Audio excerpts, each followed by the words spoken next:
क्या आपको कभी इंग्लिश, मैथ, साइंस या कंप्यूटर साइंस का होमवर्क करना मुश्किल लगता है?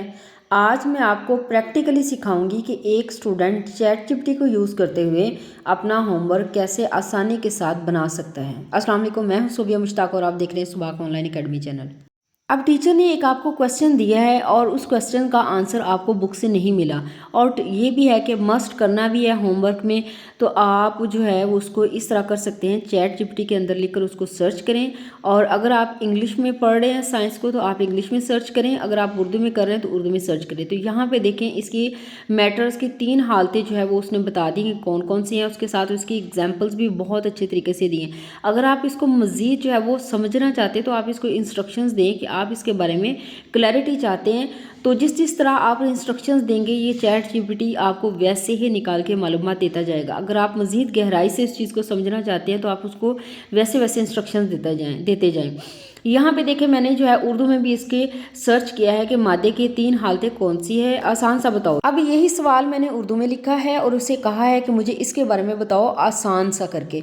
अब ये दोबारा उसको सर्च करेगा और उर्दू लैंग्वेज के अंदर मुझे इसकी डिटेल्स वगैरह दे देगा और साथ ही एग्जाम्पल्स भी दे देगा।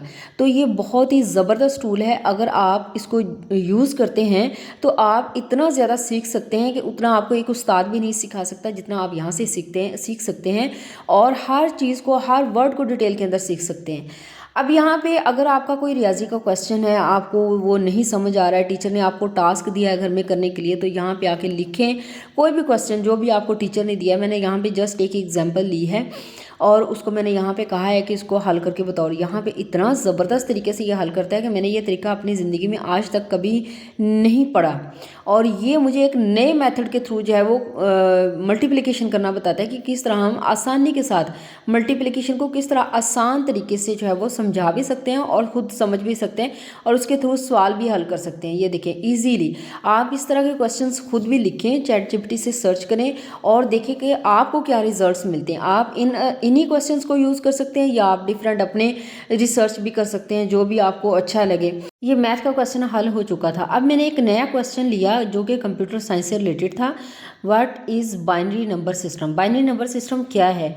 तो मैंने सबसे पहले इंग्लिश में सर्च किया और इसका जो है ना ये वाला आंसर निकला है। यहाँ पे ये देखिए इंग्लिश के अंदर काफ़ी ज़्यादा जो है उसने डिटेल दी और उसको बताया हुआ है कि ऑफ क्या है, ऑन क्या है, ज़ीरो क्या है, वन क्या है, ये सारा कुछ। अब इसी क्वेश्चन को दोबारा मैंने उर्दू के अंदर जो है वो सर्च किया कि आसान, बिल्कुल आसान सा करके मुझे बताओ कि इसको मैं कैसे आसानी के साथ समझ सकूं, क्योंकि मुझे इस चीज़ की समझ नहीं आ रही है। मतलब ये कि मैं समझ नहीं पा रही हूँ कि ये क्या है। जब कोई नया स्टूडेंट होता है तो उसको जल्दी समझ नहीं आता, तो आप उसको कहें कि मुझे आसानी के साथ बताओ, मैं मज़ीद इसको किस तरह आसान करके आप मुझे इस चीज़ को समझा सकते हो या मैं समझ सकता हूँ।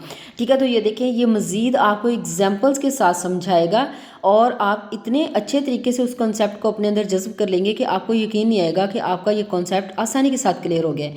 अब एक मैंने इंग्लिश का क्वेश्चन लिया है, यहाँ पे देखें साइलेंट लेटर्स के बारे में कि साइलेंट लेटर्स के बारे में मुझे बताओ कि क्या होते हैं और जो है उनको साइलेंट क्यों बोला जाता है। ये सारा कुछ मैंने सर्च किया था। तो यहाँ पे आप देखेंगे कि इतने अच्छे तरीके से इसने पहले इसकी डेफिनेशंस और एग्जांपल्स वगैरह दी हैं और फिर उसके बाद जो है मैंने इसको कहा है कि इसी चीज़ को उर्दू में एक्सप्लेन करो, क्योंकि मुझे इंग्लिश समझ नहीं आ रही।